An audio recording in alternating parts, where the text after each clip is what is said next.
Hello dear students, welcome in ASC starter.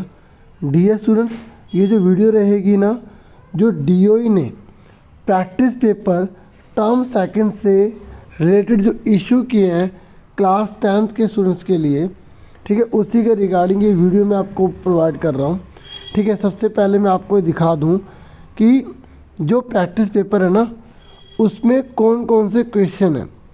ठीक है, मैं आपको सबसे पहले क्वेश्चन और उसके आंसर जो है मैं दिखा रहा हूँ, फिर एक एक करके हम एक एक क्वेश्चन और उसके आंसर को अच्छे से समझेंगे। ठीक है, आप आराम से देखो, ये सारे क्वेश्चन हैं। ठीक है, और मैं आपको बताऊंगा कि कितने सेक्शन है और किस किस सेक्शन में कितने कितने मार्क्स के क्वेश्चन आए हैं और उनके आंसर वगैरह क्या क्या हैं। ठीक है, आप ये क्वेश्चन आराम से देख लो। ठीक है, अब मैं आपको इसके आंसर्स दिखा रहा हूँ। ठीक है, आपने क्वेश्चन पेपर देख लिया। ठीक है, चलो अब हम इसका आंसर देखते हैं। देखिए, डीओई ने ही ये आंसर की इशू की है। ठीक है, और जो मैंने अभी आपको क्वेश्चन दिखाए थे ना, ये उसके आंसर हैं और कैसे आपको करना चाहिए अभी हम डिस्कस करेंगे। पहले मैं क्वेश्चन और आंसर दिखा रहा हूँ, क्योंकि इससे ये होगा कि जैसे कई बच्चे ऐसा भी कर सकते हैं कि इसको नोट डाउन कर लिया, फिर समझने में उन्हें आसानी, नहीं तो एक एक करके आप क्वेश्चन और आंसर समझेंगे ना तो ज़्यादा बेटर रहेगा। ठीक है, और मैं कोशिश करूँगा आपके हर सब्जेक्ट की जो भी प्रैक्टिस पेपर की वीडियोस है ना, वो आपको प्रोवाइड कर दूँ, चाहे वो किसी भी सब्जेक्ट की हो, मैथ्स की हो, इंग्लिश की हो, साइंस की हो। ठीक है, तो ये सारे मैं आंसर आपको दिखा रहा हूँ। अब हम करेंगे एक एक करके सारे के सारे क्वेश्चन और उसके आंसर को समझेंगे। ठीक है, जब आप इन क्वेश्चन और आंसर को सुन भी लेंगे ना, तो आपको काफ़ी हद तक वो आंसर याद हो जाएंगे। ठीक है, और खूब मन लगा के पढ़िए, अपने आप को हल्का सा भी ना कमज़ोर मत होने दीजिए कि जैसे कि आपके अंदर निराशा आए और आप पढ़ ना पाए। ठीक है, तो आपको खूब मेहनत करनी पड़ेगी। मैप हो गया, अब हम एक एक क्वेश्चन को करेंगे। ठीक है, स्टार्ट करते हैं। अब देखिए, अब सबसे पहले मैं इसके इंस्ट्रक्शन पढ़ लेता हूँ। ठीक है, जो मैं आपको प्रैक्टिस पेपर टर्म सेकंड का करवाने जा रहा हूँ। ठीक है, तो देखिए इसमें ना जो खंड क है ना, खंड क, उसमें 1 से लेकर 5 तक जो है ना प्रश्न है, जो 2 मार्क्स के हैं और आपको 40 शब्दों के आसपास लिखना है, मतलब 40 से ज़्यादा नहीं होना चाहिए, यहाँ लिखा हुआ है, अधिक नहीं होना चाहिए। और खंड ख में 6 से 8 तक के हैं, जो 3 मार्क्स के हैं और 80 शब्दों से ज़्यादा नहीं होना चाहिए। ठीक है, और नौवां और जो 10वां क्वेश्चन है ना खंड ग में, वो 5 मार्क्स का है और 120 शब्द से ज़्यादा नहीं होने चाहिए। और खंड घ 11 12 है और वो स्रोत आधारित यानी कि पैसेज होगी, उसमें से आंसर ढूंढने होंगे। और खंड अड़ा में क्वेश्चन नंबर 13 है, जो 3 मार्क्स का है, जो मैथ्स से रिलेटेड है। ठीक है, और इसमें यह भी लिखा हुआ है कि इतिहास में जो 1 मार्क्स का आएगा, भूगोल का 2 मार्क्स का आएगा। बाकी मैथ्स से रिलेटेड जो वर्कशीट आई थी, मैंने 2 बनाई हुई थी, आप वो भी देख सकते हैं। ठीक है, और मानचित्र आधारित प्रश्न संख्या 13 के स्थान पर जो दृष्टिबाधित बच्चे हैं ना, उनके लिए क्वेश्चन दे दिया गया है। अब हम एक एक क्वेश्चन और आंसर को 1 बाय 1 करेंगे, इसलिए मैंने क्वेश्चन और आंसर दोनों दिखा दिए थे, ताकि जिस बच्चे को जिस क्वेश्चन में दिक्कत होगी वो मुझसे समझ लेगा अभी इसमें, है ना। चलो देखिए, पहला है सविनय अवज्ञा आंदोलन में महिलाओं की भूमिका का उल्लेख कीजिए। ठीक है, मतलब सविनय अवज्ञा जो आंदोलन है ना, उसमें महिलाओं ने क्या भूमिका निभाई। तो आप इसका आंसर सुन लीजिए कि महिलाओं ने बड़े पैमाने पर आंदोलन में हिस्सा लिया।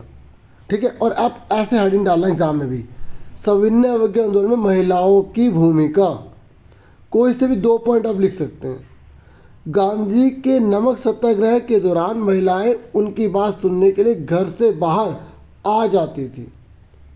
महिलाओं ने जुलूसों में हिस्सा लिया, नमक बनाया, विदेशी कपड़ों व शराब की दुकानों की पिकेटिंग की, मतलब विरोध किया, और बहुत सारी महिलाएं जेल भी गई। देखिए, जो सविनय अवज्ञा आंदोलन था वो बहुत बड़े स्तर पर था, इसमें पूर्ण स्वराज की मांग हमने रखी थी और नमक कानून तोड़ने के साथ ही इसकी शुरुआत हुई थी महात्मा गांधी साबरमती आश्रम से, उन्होंने ये यात्रा शुरू कर दी और डांडी नामक गाँव पर उन्होंने ख़त्म करी थी। 240 मील तक चले थे वो, ठीक है ना, पता ना आपको। चलो अब उसके बाद सेकंड क्वेश्चन देखते हैं। सेकंड क्वेश्चन है, रसायन उद्योग के महत्व की विवेचना कीजिए। जो केमिकल इंडस्ट्री है ना, उसकी क्या इम्पोर्टेंस है, सुनिए ज़रा, देखिए सुनिए इसका महत्व। पहला, सकल घरेलू उत्पाद में लगभग 3% की भागीदारी है। तो देखो कितना डीपली क्वेश्चन पूछा गया ना रसायन उद्योग से, कि 3% इसकी भागीदारी है। अकार्बनिक रसायनों का उर्वरक, कृत्रिम वस्त्र, प्लास्टिक, गोंद, रंग रोगन, डाई, कांच, साबुन आदि में प्रयोग होता है। मतलब ये अकार्बनिक जो रसायन होता है, मतलब ये केमिकल से बनाया गया ना, इसलिए अकार्बनिक है। तो इसमें फर्टिलाइज़र बनाते हैं इससे, और जो सिंथेटिक जो क्लॉथ्स होते हैं ना, उसको भी इसमें मैन्युफैक्चर किया जाता है। प्लास्टिक बनाया जाता है, इसमें गम बनाया जाता है, और जो पेंट है ना वो वगैरह वगैरह बनाया जाता है। जो नहीं, सारे लिखो, 2-3 लिख दो। और जो कार्बनिक रसायन है, ये अकार्बनिक था, ये कार्बनिक है। कार्बनिक रसायनों में पेट्रो रसायन शामिल है। जो कृत्रिम वस्त्र, इसमें पेट्रो रसायन है, कार्बनिक, मतलब एक ऑर्गेनिक होता है, एक इनऑर्गेनिक होता है, उसकी बात कर रहे हैं। तो ये सब चीज़ें बनाई जाती हैं। मतलब कार्बनिक जो रसायन है उससे कृत्रिम वस्त्र, मतलब आर्टिफिशियल क्लॉथ्स, इससे भी बनते हैं, इससे भी बनते हैं, ठीक है। आर्टिफिशियल रबर, प्लास्टिक, दवाइयाँ, ये सब बनती हैं, ठीक है। कोई से भी आप 2 पॉइंट बता दें, और इसमें भी कोई आप 2-1 बता सकते हैं, ज़्यादा नहीं है। मतलब अब ये आंसर की ऑफिशियल तो ये इसलिए लिखी जाती है कि बच्चे ने अगर इसमें से कुछ भी लिखा तो उसको मार्क्स जरूर दिए जाएँ, ठीक है, ठीक है। अब आगे देखिए, उसके बाद नेक्स्ट क्वेश्चन है, भारत में राजनीतिक दलों में सुधार हेतु कोई 2 उपाय बताइए। जो भारत में जो राजनीतिक दल है ना, जो पॉलिटिकल पार्टीज हैं, उनमें हम रिफॉर्म लाना चाहते हैं, तो कौन कौन से आप सुझाव देंगे, कौन कौन से आप सजेशन देंगे। तो इसका आंसर सुनिए,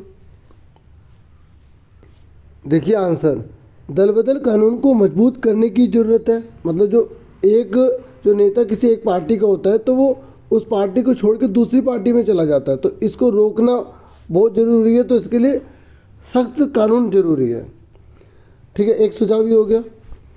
दूसरा, राजनीतिक दलों के आंतरिक कामकाज को व्यवस्थित करने के लिए कानून बनाया जाना चाहिए।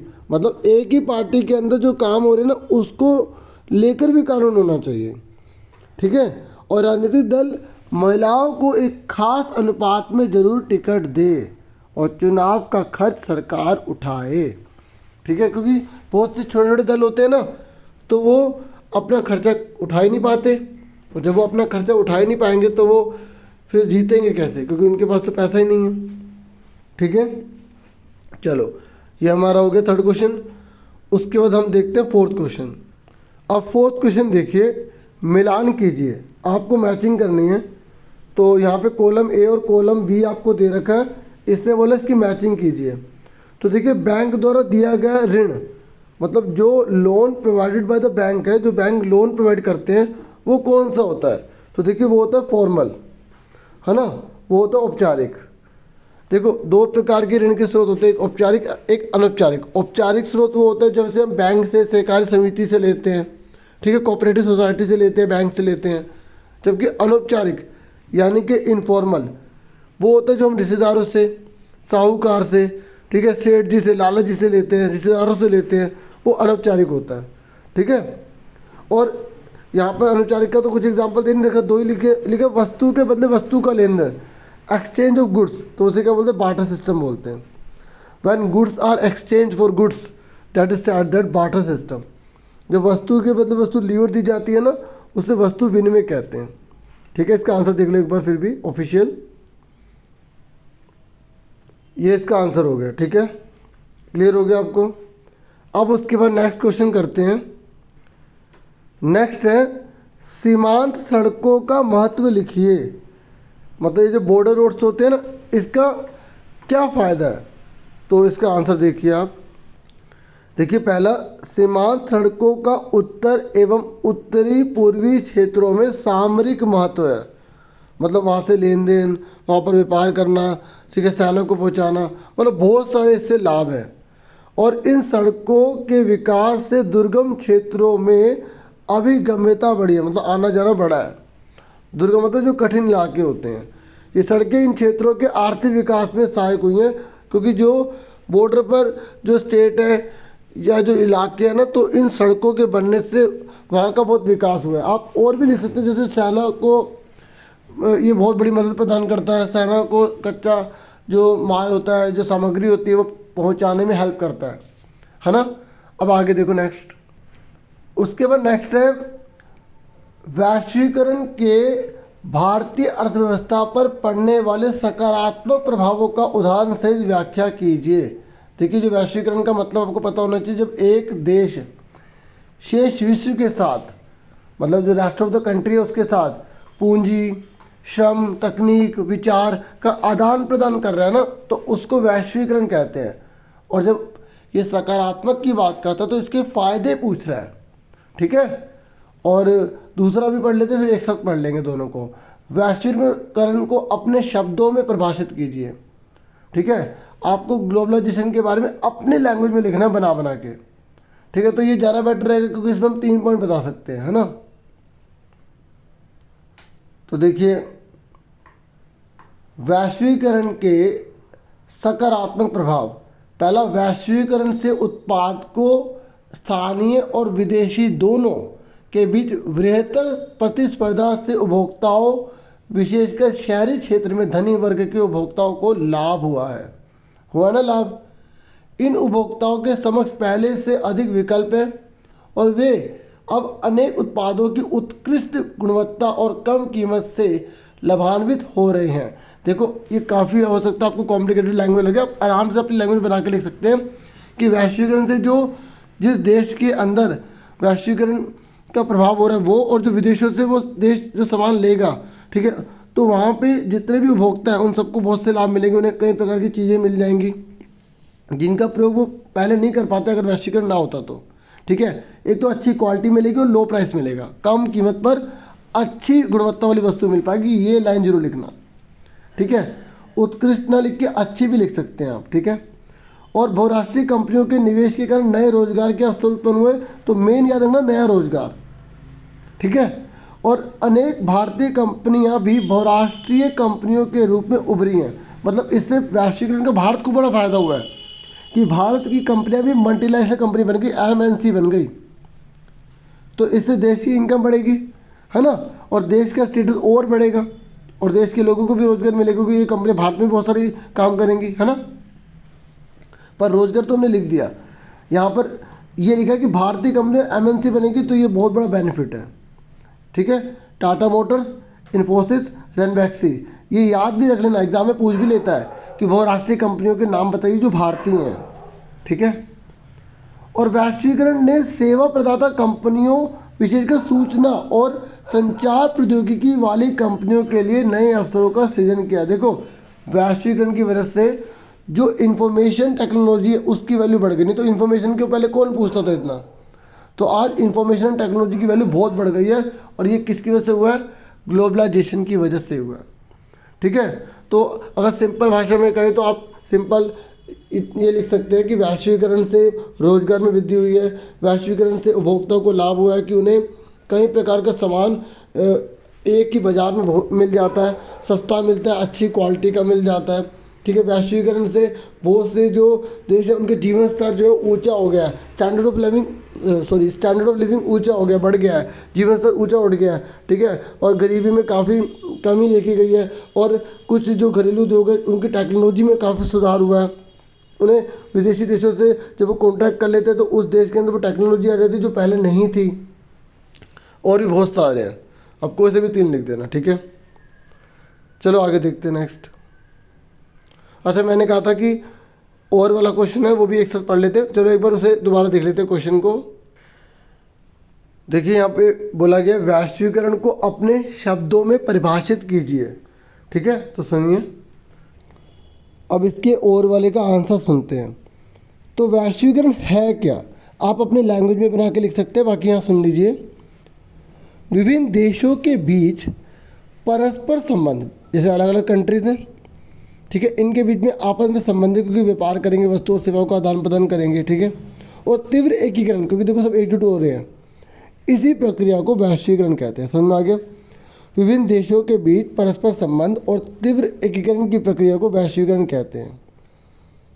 आगे सुनिए, विभिन्न देशों के बीच अधिक से अधिक वस्तु और सेवाओं, निवेश और प्रौद्योगिकी का आदान प्रदान। प्रौद्योगिकी मतलब टेक्नोलॉजी, निवेश मतलब जब कोई कंट्री किसी दूसरी कंट्री के अंदर पैसा लगाती है, ठीक है, ये मशीनें वगैरह जिससे उसकी कमाई हो सके। अब आप देख रहे हैं ना पेपर कैसे करना है, पॉइंट्स में लिखना अगर फुल मार्क्स चाहिए तो। इससे विगत कुछ दशकों में विश्व के अधिकांश भाग एक दूसरे के अपेक्षाकृत अधिक संपर्क में आ गए हैं। वैश्वीकरण से ना विश्व के बहुत सारे देश आपस में एक दूसरे के संपर्क में आ गए हैं, ठीक है। बहुराष्ट्रीय कंपनियां वैश्वीकरण की प्रक्रिया में महत्वपूर्ण भूमिका निभा रही हैं, या मुख्य भूमिका निभा रही हैं, आप ये लिख सकते हैं, ठीक है। पिछले कुछ दशकों में लोगों का विभिन्न देशों के बीच आवागमन बढ़ा है, मतलब बहुत सारी जो कंट्रीज है ना, तो उसके जो लोग हैं वो दूसरे देशों के अंदर ज़्यादा आए जा रहे हैं, ठीक है। इससे भी विभिन्न देश एक दूसरे के साथ जुड़ गए हैं। तो आपको ऐसे भी 3 पॉइंट लिख सकते हैं, ठीक है। आगे देखिए, अब हम 7वां क्वेश्चन करते हैं। भारत में ब्रिटिश साम्राज्य भारतीयों के सहयोग से स्थापित हुआ था और ये शासन इसी सहयोग के कारण चल पा रहा है। अगर भारत के लोग अपना सहयोग वापस ले लें तो ब्रिटिश शासन ढह जाएगा। इस कथन के आलोक में असहयोग आंदोलन के कारणों का विश्लेषण कीजिए, ठीक है ना। महात्मा गांधी जी ने कहा था ना कि हमारे सहयोग से अंग्रेजों का राज चल रहा है, तो हमें इनका सहयोग जो है ना देना बंद करना पड़ेगा, तभी हम इस देश में अपने अधिकारों को पा सकते हैं, अपने ही देश में, ठीक है। तो असहयोग आंदोलन के कारण क्या थे, तो इसके बारे में हमें एक्सप्लेनेशन देना है, ठीक है। अब इसका आंसर सुनिए आप। देखिए, पहला, प्रथम विश्व युद्ध के कारण भारत में करों की वृद्धि, कीमतों का तेजी से बढ़ना, जबरन भर्ती, खाद्य समस्या इत्यादि। देखो असहयोग आंदोलन के कारण क्या थे। देखो, जब प्रथम विश्व युद्ध हो रहा था, आपको पता होना चाहिए, जो प्रथम युद्ध हुआ था 1914 से 18 तक हुआ था। तो इस बीच अंग्रेजों ने भारत के लोगों को ज़बरदस्ती उठा के भर्ती करना शुरू कर दिया सेना में, और हमारे लोगों को कईयों को मार दिया क्योंकि युद्ध में लड़ रहे थे। और कीमतें तेज़ी से बढ़ने लग गई, भारत पे टैक्स लगा दिए और खाने पीने की बहुत कमी आ गई। खाद्य मतलब भोजन, तो ये बहुत बड़ा कारण था। इसलिए अब तक हम सहयोग करते हैं, अब करेंगे असहयोग, ये पहला कारण हो गया। और क्या था, रोलेट सत्याग्रह एवं जलियांवाला बाग हत्याकांड के कारण व्यापक गुस्सा।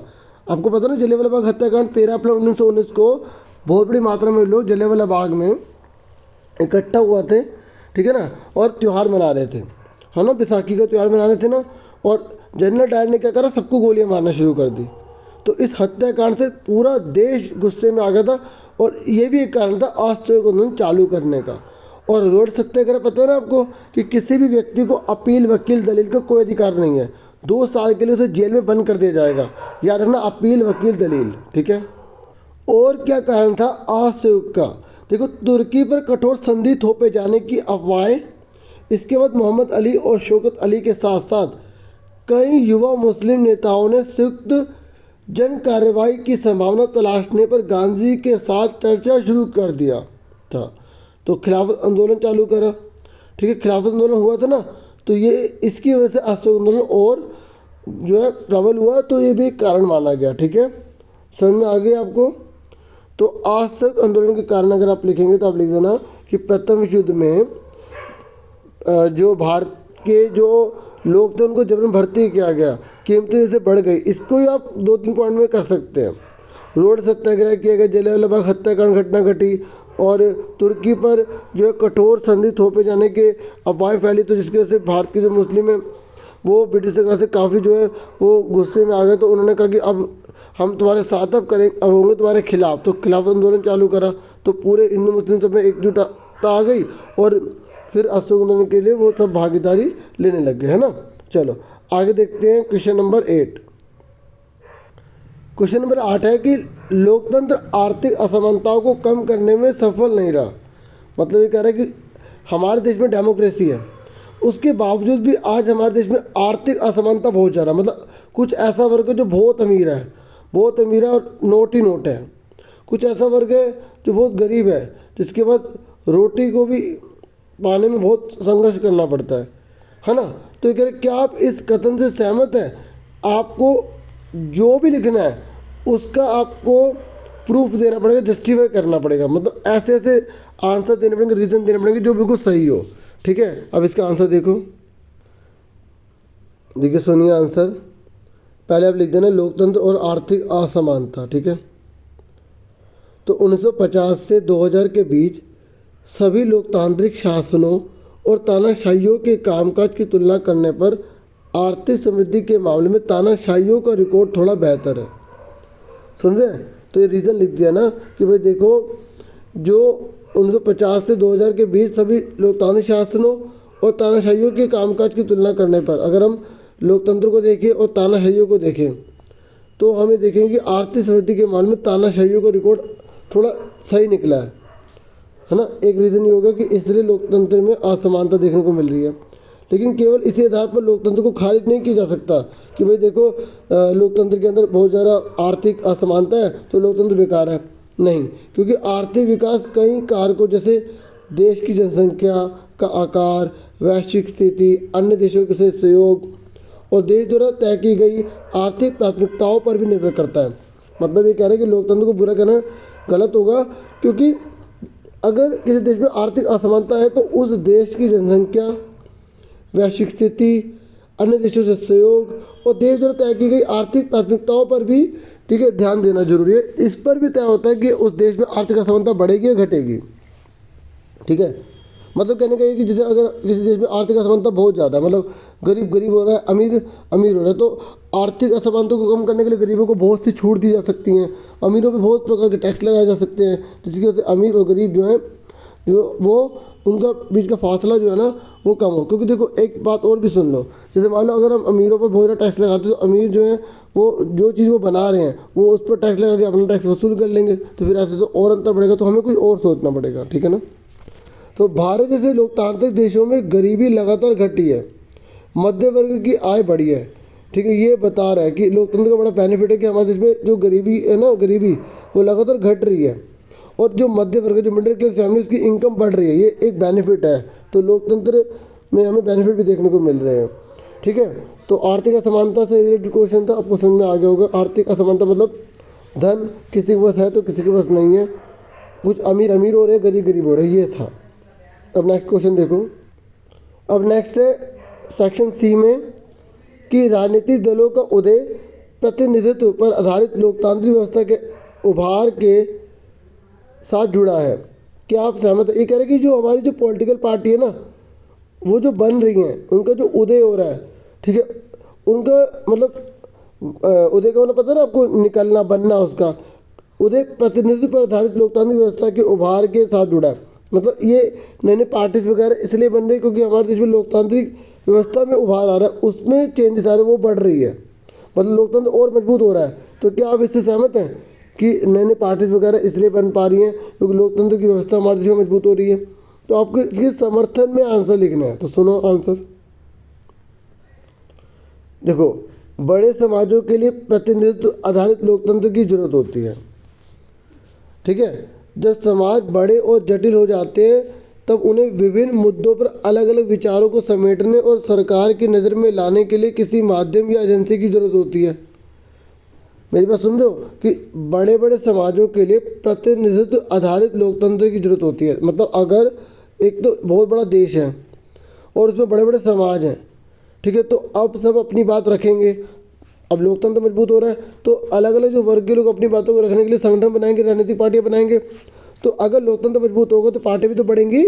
ये बता रहा है कि जब समाज बड़े और जटिल हो जाते हैं तब उन्हें विभिन्न मुद्दों पर अलग अलग विचारों को समेटने और सरकार की नज़र में लाने के लिए किसी माध्यम एजेंसी की जरूरत होती है। इसलिए वो दल बना लेते हैं, पार्टीज बना लेते हैं, और अपने उसमें उन समूह के लोग उन्हें जिताते तो वो फिर संसद के अंदर जाते, विधानसभा में जाते, फिर वो अपनी बात रख पाते हैं। ठीक है, विभिन्न जगहों से आए प्रतिनिधियों को साथ करने की ज़रूरत होती है। फिर अब अगर सरकार चलानी है तो अलग अलग जितने भी प्रतिनिधि होंगे, अगर बहुमत नहीं मिलता तो उन सबको एक साथ लेके चलना पड़ेगा ना, तो इससे सबका फ़ायदा होगा ताकि एक जिम्मेवार सरकार का गठन हो सके।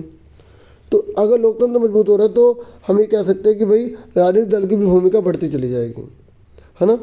सरकार का समर्थन या उस पर अंकुश रखने, नीतियाँ बनवाने, नीतियों का समर्थन अथवा विरोध करने के लिए उपकरण की जरूरत होती है। तो राजनीतिक दल इस प्रकार की भूमिका निभाता है कि अगर कोई सरकार अच्छा काम करे तो उसका सपोर्ट कर देंगे, गलत कर रहे तो उस पर अंकुश लगाने की कोशिश करेंगे, उसका विरोध करेंगे, सही कर रहे तो उसकी नीतियों का सपोर्ट कर देंगे, ये है।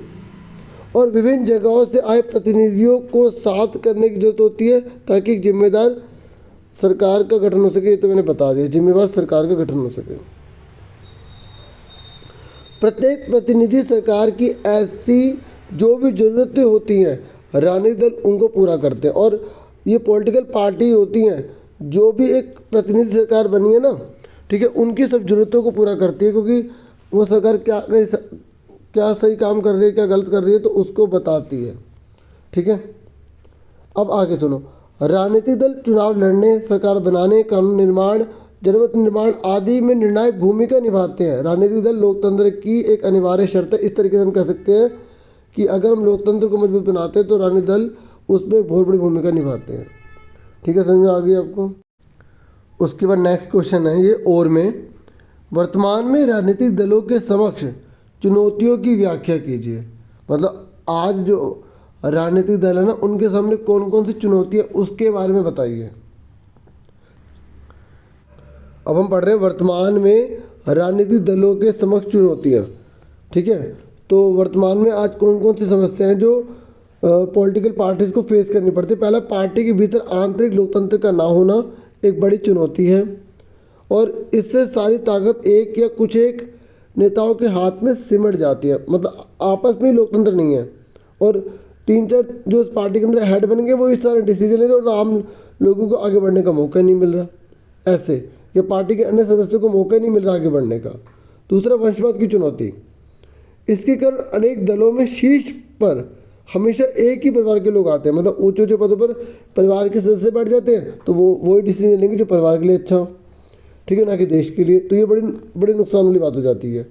पार्टियों में पैसा और अपराधी तत्वों की घुसपैठ भी बढ़ती जा रही है। पैसा दे देकर वोट लेना और गुंडागर्दी ये बहुत हो रही है, जो कि गलत है, चुनौती है। पार्टियों के बीच बढ़ती विकल्पहीनता की स्थिति भी राजनीतिक दलों के समक्ष एक बड़ी चुनौती है। मतलब देखो, अब 2 पर्सन खड़े हुए और लोग दोनों से नाराज हैं, क्योंकि 5 साल इसने मतलब शासन किया और सही नहीं किया, लूट लिया। 5 साल फिर ये आया तो इसने भी लूट लिया। अब तीसरा कोई है नहीं टक्कर का जिसको हम जिता सके, तो ये बड़ी दिक्कत हो जाती है। इसलिए कंपटीशन होना चाहिए, नई पार्टीज को आने का मौका मिलना चाहिए ताकि सबसे बेहतर पार्टी सत्ता में आ सके और देश को अच्छे से चला सके, आगे बढ़ा सके, ठीक है। और पार्टियों के बीच बढ़ती विकल्पहीनता, ये समझ में आ गया, ऑप्शन ना होना। हाल के वर्षों में दलों के बीच वैचारिक अंतर कम होता जा रहा है। मतलब कहने का ये कि जो पार्टी की जो थोड़ से विचार है ना, वो कम होते चले जा रहे हैं। अब ऐसा लगता है कि सारी पार्टी एक जैसी हैं। कई बार लोगों के पास एकदम नया नेता चुनने का विकल्प भी नहीं होता, क्योंकि वहीं थोड़े से नेता हर दल में आते जाते रहते हैं। ये सबसे बड़ी बात है कि लोगों को समझ नहीं आता कि नया नेता किसको चुने, क्योंकि एक ने पार्टी को ज्वाइन करी फिर उसने छोड़ दिया, वो दूसरी पार्टी में चला गया, तो वो समझ नहीं आ पाता उससे कि फिर वो किसको वोट दे, क्योंकि जिस पार्टी में ये था अब अभी दूसरी पार्टी में चला गया, तो लोग बड़े कन्फ्यूज़ हो जाते हैं, ठीक है। ये चुनौतियाँ हैं राजनीतिक दलों के सामने, आप ठीक है देख सकते हैं। अब नेक्स्ट क्वेश्चन देखिए अगर 5 मार्क्स का है तो आपको 5 पॉइंट लिखने पड़ेंगे, ठीक है। अब हमारा 10th क्वेश्चन है, बैंकों एवं सहकारी समितियों को भारत के ग्रामीण क्षेत्रों में साख की गतिविधियों को बढ़ाने की आवश्यकता है, ठीक है। उचित तर्कों के साथ कथन की व्याख्या कीजिए। क्वेश्चन ये कह रहा है कि जो बैंक है ना और ये जो सहकारी समिति है, इन दोनों को गांव के अंदर आने की ज़रूरत है ताकि लोन मिल सके ज़्यादा, क्योंकि आपको पता नहीं दोनों औपचारिक होते हैं और जो अनौपचारिक होते हैं वो तो बहुत ज़्यादा ब्याज लेते हैं, बहुत ज़्यादा लूटते हैं, और गरीब व्यक्ति गरीब ही होता चले जाता है, कर्जे तले दब जाता है, और फिर कर्जे को उतारने के लिए फिर और कर्जा, है ना। तो आपको ये बताना है कि आखिर क्यों ज़रूरत है कि बैंक और सहकारी समिति गाँव के अंदर जाके लोन दें। क्वेश्चन समझ गए, आंसर देखो।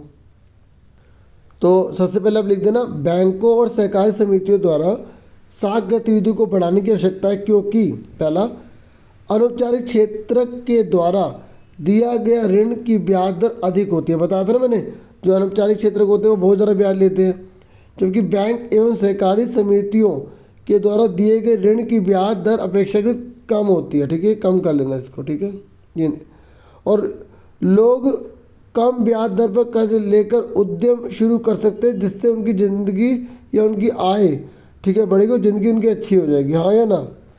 भाई देखो, बैंक कम ब्याज दर पर आराम से कर्जा देंगे तो आराम से उनका जीवन अच्छा हो जाएगा ना, ये बता रहे हैं। और बहुत से लोग अपनी विभिन्न जरूरतों के लिए सस्ता कर्ज ले सकेंगे अगर बैंक और सहकारी समिति गाँव में आ जाएंगी तो।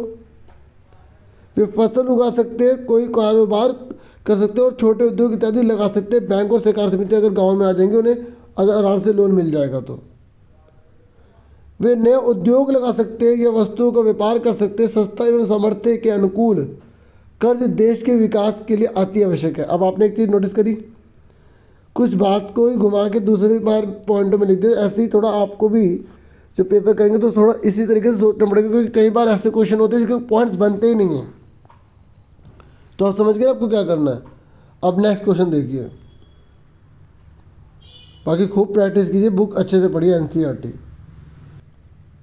अब उसके बाद नेक्स्ट है कि भारत की अधिकांश जनता अभी भी ऋण के लिए अनौपचारिक स्रोतों पर ही क्यों निर्भर है। आप बता सकते हैं कि आखिर भारत की जो इतनी बड़ी मात्रा में जो जनता है वो लोन अगर लेना चाहती है तो अनौपचारिक से क्यों लेती है, क्यों लेती है वो अनौपचारिक से, इनफॉर्मल सेक्टर से क्यों लेती है। तो इसका आंसर तो हम सब जानते हैं कि भारत के सभी ग्रामीण क्षेत्रों में ऋण के औपचारिक क्षेत्र यानी कि बैंक और सहकारी समितियाँ मौजूद ही नहीं है। जब मौजूद ही नहीं है तो फिर जो व्यक्ति को लोन चाहिए तो किससे लेगा, अनौपचारिक से तो लेगा। और जहाँ कई बैंक मौजूद भी है तो बैंक से कर्ज लेना अनौपचारिक स्रोत से कर्ज लेने की तुलना में ज़्यादा मुश्किल है, और बहुत मुश्किल भी है, लोन लेना मिलेगा नहीं आराम से। और आगे सुनिए, बैंक से कर्ज लेने के लिए ऋणाधार और विशेष कागजातों की जरूरत पड़ती है ना, तो बैंक आराम से लोन देते नहीं है। और ऋणाधार की अनुपलब्धता, पता ना मुझे ऋणाधार किसे कहते हैं, कोई चीज़ गिरवी रखवाना, ठीक है, तो अनुपलब्धता एक प्रमुख कारण है जिससे गरीब बैंकों से ऋण नहीं ले पाते।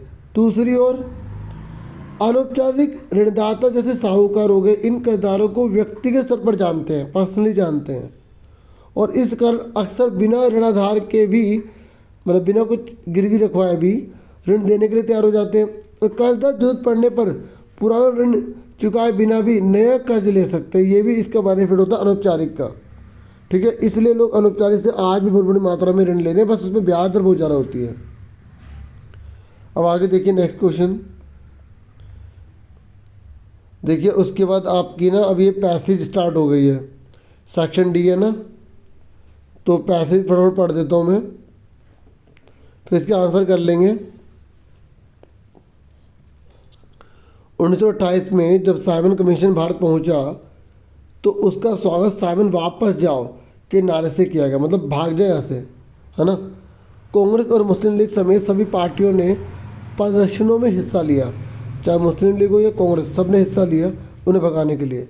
इस विरोध को शांत करने के लिए वायसराय लॉर्ड इरविन ने अक्टूबर 1929 में भारत के लिए डोमिनियन स्टेट्स, याद रखना, डोमिनियन स्टेट्स का गोलमोल सा ऐलान कर दिया, मतलब बेवकूफ़ बनाने के लिए, ठीक है। उन्होंने इस बारे में कोई समय सीमा भी नहीं बताई, उन्होंने सिर्फ इतना कहा कि भावी संविधान के बारे में चर्चा करने के लिए गोलमेज सम्मेलन आयोजित किया जाएगा। इस प्रस्ताव से कांग्रेस के नेता संतुष्ट नहीं थे, मतलब खुश नहीं थे वो। फिर क्या हुआ, जवाहरलाल नेहरू और सुभाष चंद्र बोस के नेतृत्व में कांग्रेस का तेज तर्रार खेमा आक्रामक तेवर अपनाने लगा था। उदारवादी और मध्य मार्गी नेता ब्रिटिश डोमिनियन के भीतर ही संवैधानिक व्यवस्था के पक्ष में थे, लेकिन इस खेमे का प्रभाव घटता जा रहा था। दिसंबर 1929 में जवाहरलाल नेहरू की अध्यक्षता में कांग्रेस के लाहौर अधिवेशन में पूर्ण स्वराज की मांग को औपचारिक रूप से मान लिया गया। सुन रहे मेरी बात? मतलब नेहरू ने बोल दिया कि भाई अब हमें पूर्ण स्वराज चाहिए, पूरा देश आज़ाद चाहिए हमें 1929 में। और तय किया गया कि 26 जनवरी 1930 को स्वतंत्रता दिवस के रूप में मनाया जाएगा। इसलिए आज भी ना 26 जनवरी को हम अब स्वतंत्रता दिवस तो मना नहीं सकते, इसलिए गणतंत्र दिवस मनाते हैं। उस दिन लोग पूर्ण स्वराज के लिए संघर्ष की शपथ लेंगे कि हम पूरी तरह से आज़ाद होंगे, ठीक है। और इस उत्सव की ओर बहुत कम ही लोगों ने ध्यान दिया। अब स्वतंत्रता के इस अमूर्त विचार को रोजमर्रा की जिंदगी के ठोस मुद्दों से जोड़ने के लिए महात्मा गांधी को कोई और रास्ता ढूंढना था, ठीक है। मतलब और ये जो विचार थे अमूर्त थे, मतलब जो दिखाई नहीं देते, तो इसके लिए एक रास्ता ढूंढना था। अब क्या करेंगे? अब इन क्वेश्चन के आंसर देख लो फटाफट, ठीक है। पहला है डोमिनियन स्टेट्स क्या था, तो इसका आंसर सुनिए। डोमिनियन स्टेट का अर्थ था ब्रिटिश शासन के अंदर ही संवैधानिक व्यवस्था। मतलब हमारे पूरे देश के अंदर अंग्रेजों का राज तो रहेगा, ठीक है, और उसी के देख रेख में संविधान पूरा तैयार किया जाएगा और वो उनका भी शासन होगा और हमारा भी, इस तरीके से समझ लो। मतलब मेन कंट्रोल अंग्रेजों का ही होगा हमारे देश पर। उसके बाद नेक्स्ट है गोलमेज सम्मेलन क्यों आयोजित किया गया? भारत के भावी संविधान पर चर्चा करने के लिए गोलमेज सम्मेलन का आयोजन किया गया था, ठीक है, कि भविष्य में भारत का संविधान कैसे बनाएंगे इसके लिए, ठीक है। फिर नेक्स्ट है 1929 में कांग्रेस के लाहौर में हुए अधिवेशन का महत्व बताइए। मतलब जो लाहौर में जो अधिवेशन हुआ था इसका क्या बेनिफिट है, ठीक है। ये इंग्लिश में आप देख सकते हो, क्वेश्चन है तो आंसर देखो अब हिंदी में, ठीक है। महत्व बताना सुनिए। 1929 के कांग्रेस के लाहौर अधिवेशन में पूर्ण स्वराज की मांग को औपचारिक रूप से मान लिया गया। इस अधिवेशन में यह तय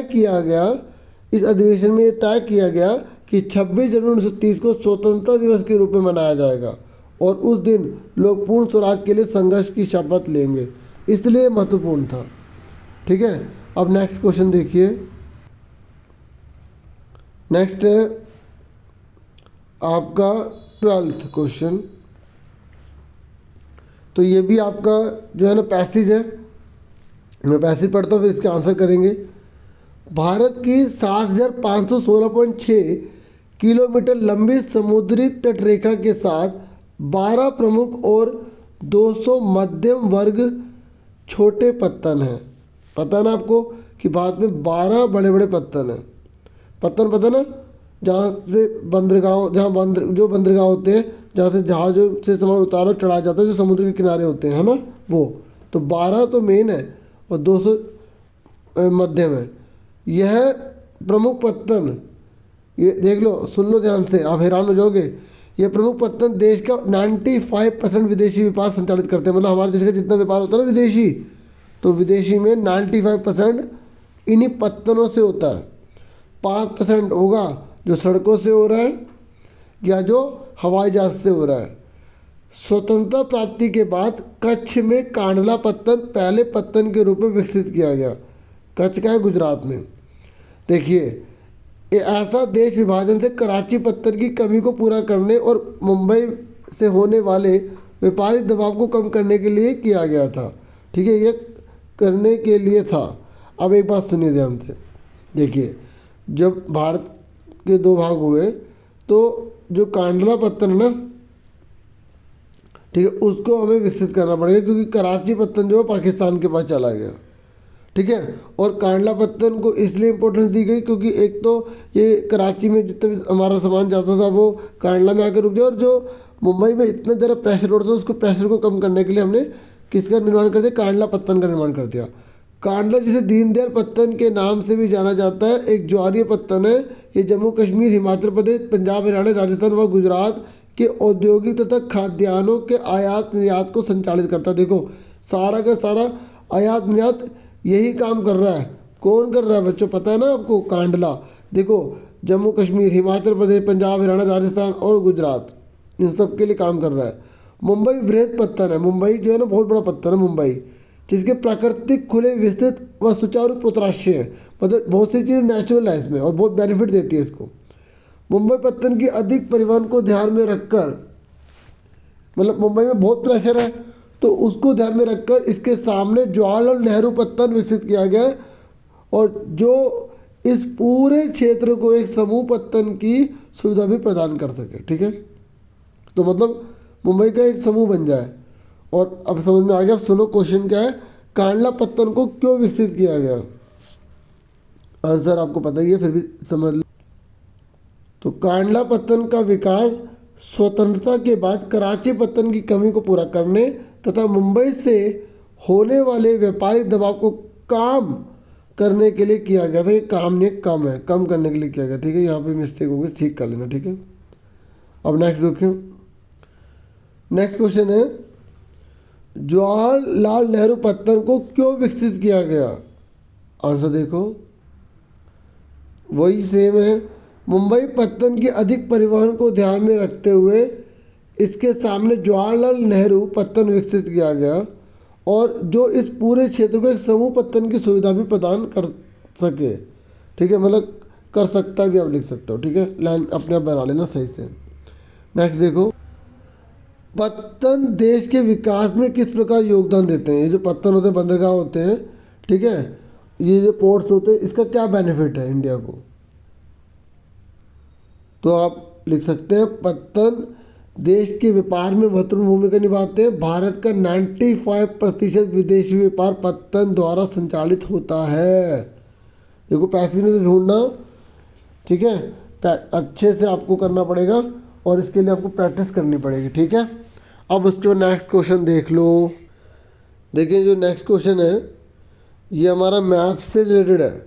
ठीक है, और हमारा ये लास्ट क्वेश्चन रहेगा, जो दृष्टिबाधित के लिए ना, वो भी आप जरूर देखा करो। तो यहाँ पर मैप में सेक्शन ई है, यहाँ बोला कि वह स्थान जहाँ महात्मा गांधी ने कृषक सत्याग्रह आरंभ किया। ठीक है, और दूसरा भी हम पढ़ लेते हैं। ये कह रहा है कि कोची पत्तन या दोनों में से एक, नेताजी सुभाष चंद्र बोस अंतर्राष्ट्रीय हवाई पत्तन को मैप में भरना है। कलपक्कम आणविक संयंत्र भी आपको मैप में, ठीक है, फिल करना है। ठीक है, पहले देख लो इसके आंसर फटाफट। देखिए, इसी मैप में आप सारे आंसर देख लो। कहाँ पर महात्मा गांधी ने क्या करा? कलपक्कम आणविक संयंत्र, ठीक है, देख सकते हैं आप, तमिलनाडु में है। ठीक है, कोची पत्तन आप देख सकते हैं केरल में है। ठीक है, नेताजी सुभाष चंद्र बोस आप देख सकते हैं कलकत्ता में है। ठीक है, पश्चिम बंगाल में। ठीक है, तो ये सारा था मैप का काम। अब आगे देखो, उसके बाद विजुअली इम्पेयर्ड को क्या बोला गया है? यहाँ विजुअली इम्पेयर्ड के लिए बोला गया है, उस स्थान या उस राज्य का नाम लिखे जहाँ कलपक्कम आणविक संयंत्र स्थित है। मैंने आपको बता दिया, तमिलनाडु। उस राज्य का नाम लिखे जहाँ नेताजी सुभाष चंद्र बोस अंतर्राष्ट्रीय हवाई पत्तन है, यानी कि पश्चिम बंगाल। उस राज्य का नाम लिखे जहाँ कोची पत्तन है, यानी कि केरल। ठीक है, ठीक है, ये आंसर हो गए। अच्छा, एक मैंने और नहीं पढ़ा, वो पढ़ देता हूँ।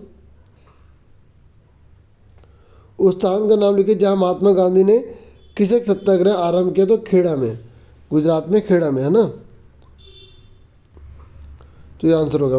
डियर स्टूडेंट्स, मैंने पूरी कोशिश करी आपको समझाने की, और मुझे पूरी उम्मीद है वीडियो आपके लिए हेल्पफुल होगी। वीडियो को लाइक, चैनल को सब्सक्राइब जरूर कीजिएगा। Thank you for watching and listening carefully. Take care yourself dear students.